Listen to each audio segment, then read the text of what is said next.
سیدہ عائشہ صدیقہ کہتی ہیں زمانہ سو جاتا اور میرے رسول مصلی بچھا کے کھڑے ہو جاتے، او یار کھیتی باڑی کر کے نہیں، محنت مزدوری کر کے نہیں۔ جناب عائشہ کہتی ہیں میں یہ بھی دیکھتی کہ حضور ایک آیت شروع کرتے تو ساری رات اسی کو پڑھتے، اور میری نظر جاتی تو قدم مبارک پہ ورم آ جاتا۔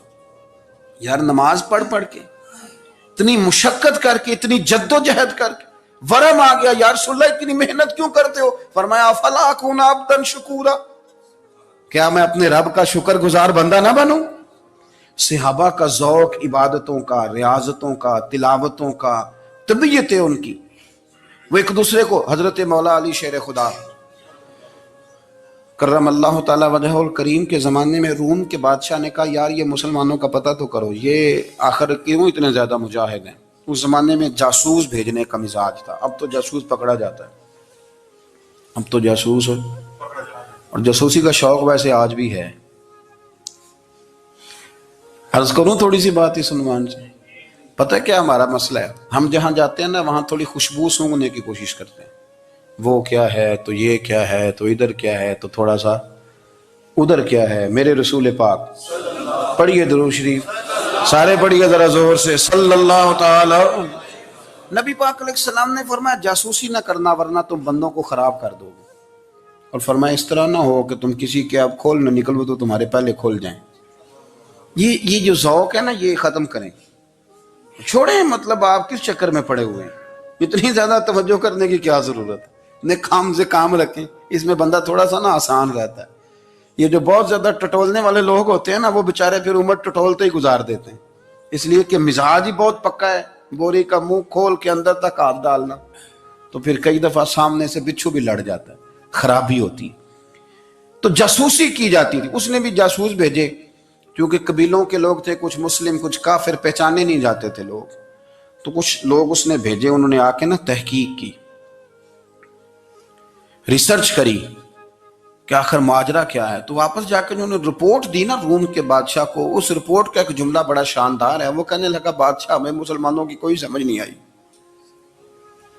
ہمیں کوئی سمجھ نہیں آئی۔ انہوں نے کہا کیوں نہیں سمجھ آئی؟ کہنے لگے یار عجیب بندے ہیں، جب رات مصلی پہ بیٹھتے ہیں تو یوں لگتا ہے ان کا دنیا سے رشتہ ہی کوئی نہیں، کوئی کسی کو نہیں جانتا، کوئی اپنے دکھ سنا کے رو رہا ہے، کوئی اپنی بات کر کے رو رہا ہے، لگتا ہے کہ ان کا کوئی رشتہ ہے ہی نہیں جب مصلی پہ بیٹھتے ہیں۔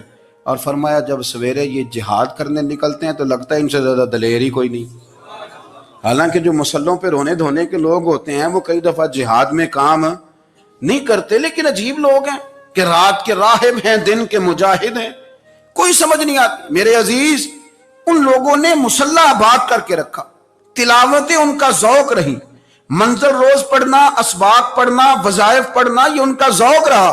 اعلیٰ حضرت بریلوی رحمت اللہ نے 1000 کتاب لکھی ہے، لیکن الوظیفۃ الکریمہ کے نام سے جو وہ صبح و شام وظائف پڑھتے تھے وہ الگ انہوں نے ان کو بیان کیا، پابندی کے ساتھ اپنی اللہ اللہ کرتے۔ شیخ شہاب الدین سہروردی رحمت اللہ علیہ اس پر ایک بندے نے اعتراض کیا، اس نے کہا جی آپ کس قسم کے صوفی ہیں، مرید بیٹھے ہیں اور آپ وہاں نفل پڑھ رہے ہیں؟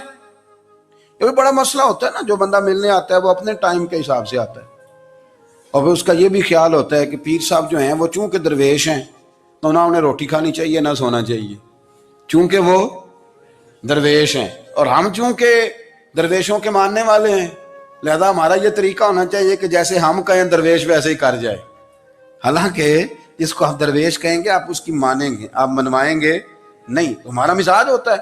شیخ شہاب الدین پر لوگوں نے اعتراض کی، حضور لوگ ملنے آئے ہیں، زیارت کرنے آئے ہیں، یہ بندے دعا کرانے آئے ہیں، اللہ اللہ کرانے آئے اور آپ نفل پڑھ رہے ہیں، کیا جملہ ہے، کیا حسن ہے، کیا خوبصورتی ہے۔ فرمانے لگے رب رسول سے مانگنے کے لیے مصلی بچھایا ہے، اگر وہاں سے مانگوں گا نہیں تو تمہیں دوں گا کیا؟ پہلے مجھے کچھ لے تو لینے دو، اگر میرے پلے کچھ ہے ہوگی تو آگے دوں گا نا، تو میں مانگنے گیا تھا کہ یا اللہ دے تیرے بندے لینے آئے، دے تو میں کچھ لوں گا تو آگے دوں گا نا، لیکن ہمارا یہ سٹیٹس، یہ مزاج، یہ شعور نہیں ہے۔ گپیں، کہانیاں، داستانیں، گفتگو، خطابت، واز، کیا بات، لیکن اگر کچھ کرنے کا کام ہو تو وہ نہیں ہم سے ہوتا۔ میرے نبی کریم علیہ السلام نے مصلی سے دل لگانے کا درس دیا، حضور نے توجہ دلائی، صحابہ اس ذوق کے حامل لوگ تھے وہ کوشش کرتے تھے جناب صدیق اکبر رضی اللہ تعالیٰ عنہ کا عبادت کا مزاج ہمیشہ قائم رہا. حضرت عمر فاروق ساری رات اللہ کے حضور کھڑے رہے. حضرت عثمان غنی رضی اللہ تعالیٰ عنہ عشاء کی نماز پڑھ کے 2 رکعتوں کی نیت باندھتے تھے, 15 سپارے پہلی رکعت میں پڑھ دیتے تھے اور 15 سپارے قرآن مجید کے دوسری رکعت میں پڑھ دیتے تھے. آپ نے نا حضرت عمر فاروق کے وصال کے بعد ان کی ایک بیوہ سے نکاح کیا. حضرت عثمان غنی نے نکاح کیا. وہ خاتون آپ کے نکاح میں آئیں تو عرض کرنے لگی امیر المومنین میرے لیے اعزاز تو بہت ہے کہ میں امیر المومنین کی بیوہ تھی تو امیر المومنین کی منکوحہ ہو گئی ہوں, لیکن حضور نہ تو میں جوان ہوں کہ میرے اندر رغبت ہوتی اور نہ میں اب اس قابل ہوں کہ کوئی خدمت کر سکوں, میرے ساتھ نکاح کی وجہ کیا بنی؟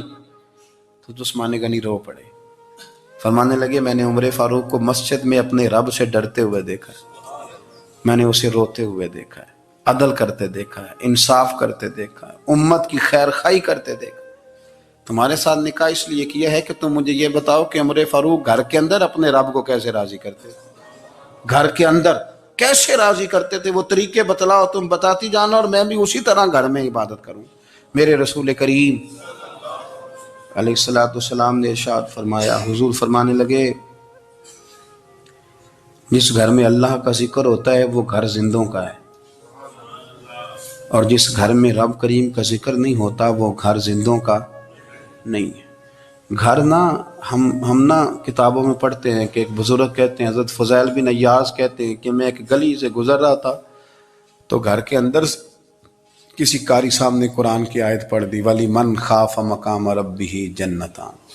میں تے میرے کانوں سے ٹکرائی تو اللہ نے میری کایا ہی پلٹ دی, میں توبہ کر گیا. اب گھر کے اندر سے آواز آئے تو صحیح نہ تلاوت کی, پر اندر سے آواز آتی نہیں, یا ڈیک بجنے کی آواز آتی ہے, یا ٹی وی چلنے کی آواز آتی ہے, یا دھوم مچانے کی آواز آتی ہے. عبادت کا وہ جو خاص شوق تھا, وہ جو حسن تھا, وہ جو توانائی تھی, وہ جو بات تھی.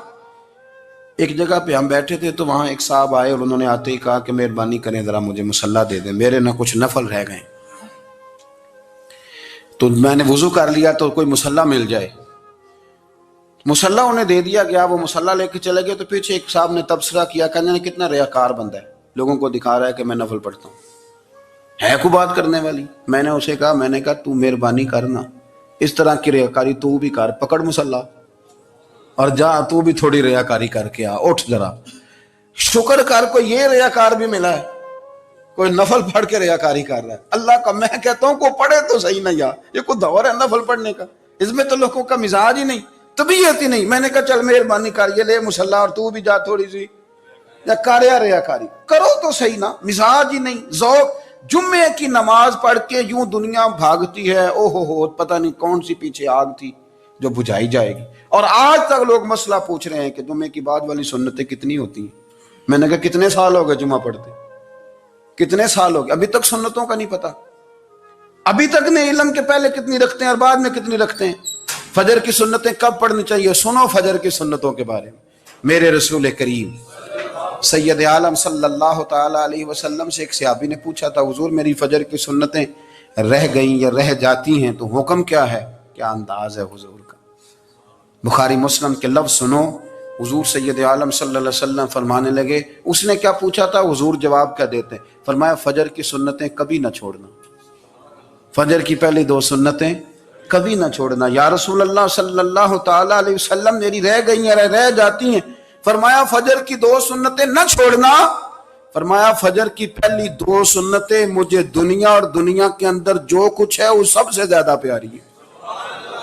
فجر کی 2 سنتیں دنیا اور دنیا میں جو کچھ ہے مجھے وہ سب سے زیادہ پیاری ہیں, اس لیے فجر کی سنتیں نہ چھوڑنا. اپنا ذوق, اپنی طبیعت, ہم نے نا ذوق غلط بنا لیا. اگر 20 بندے کہہ بھی دیں گے تو نے بڑی شاندار تلاوت کیا تو کیا اس سے بنے گا, 100 بندہ کہہ بھی دے تیری کیا بات ہے, کیا بات ہے نعت خاں کی, کیا بات ہے علامہ صاحب کی, پیر صاحب کی, پیر مہر علی شاہ صاحب رحمت اللہ علیہ. آپ تشریف فرما تھے تو آپ کے ایک ہی بیٹے بابو جی جن کو کہا جاتا ہے, جس دن صاحبزادے پیدا ہوئے تو خادم نہ وہاں سے نکلا. ان لوگوں کے شوق اور طرح کے تھے نا, تو ان کی توجہ بھی اپنے شوق کی طرف رہتی. تو خادم نکلا اندر سے, پیر صاحب مبارک ہو, پیر صاحب مبارک ہو, پیر صاحب مبارک ہو, پیر صاحب مبارک ہو, شور کر رہا ہے. تو پیر صاحب کو وجد ہو گیا، اللہ اکبر اللہ اکبر اللہ، او کیا ہوا، کس بات کی مبارک دے رہے ہو؟ عرض کی حضور اللہ نے بیٹا دیا۔ تو آپ فرمانے لگے اچھا حضور آپ کیا ہوا، آپ تو پریشان ہو گئے۔ فرمانے لگے جب تو نے 3 دفعہ کہا نا مہر علی کو مبارک ہو، تو میں سمجھا تھا شاید تجھے کسی نے بتا دیا ہے کہ مہر علی سے اللہ راضی ہو گیا۔ میں سمجھا تھا کہ شاید تو یہ خبر لے کے آیا ہے کہ کسی نے بتایا ہے کہ مجھے آج خبر ملی ہے کہ مہر علی سے رب اچھا پتر ہوا ہے، الحمدللہ اللہ کا شکر ہے، پر میرے لیے مبارک کا دن وہ ہوگا جب میرا رب کہے گا کہ میں مہر علی سے راضی ہوں، میرے محبوب کہیں گے کہ میں مہر علی سے۔ آپ بات کو سمجھیں، شوق ہی کسی اور طرف تھا، دل ہی کہیں اور لگا ہوا تھا، طبیعت ہی کہیں اور مائل تھی۔ کوئی وظیفہ پوچھتے تھے تو پڑھتے تھے وہ لوگ، کچھ اللہ اللہ انہیں بتائی جاتی تھی تو کرنے کا ذوق رکھتے تھے، طبیعت تھی، قائل تھے۔